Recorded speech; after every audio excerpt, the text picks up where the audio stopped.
آپ صلی اللہ علیہ وآلہ وسلم ایک ہی شخص کے گھر میں بار بار دستک دیتے تھے اور ایک ہی دعوت دیتے تھے، قولوا لا الہ الا اللہ تفلحوا، لا الہ الا اللہ کہہ دو کامیاب ہو جاؤ گے۔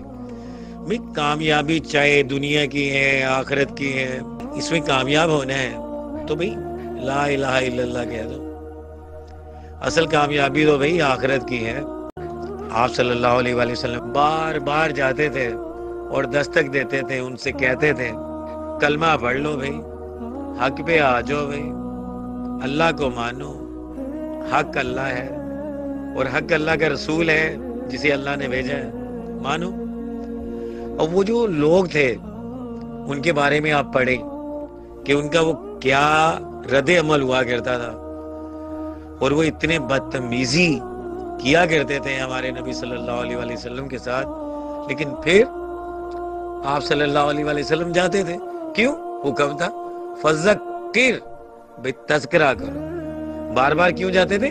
اللہ نے کہا انما انت مذکر، کہ تمہارا کام ہے بھئی حق بات کا بتانا، لیکن وہ طریقہ جو ہے وہ ہم نے سیکھنا ہے۔ تھینک یو ویری مچ، اللہ حافظ۔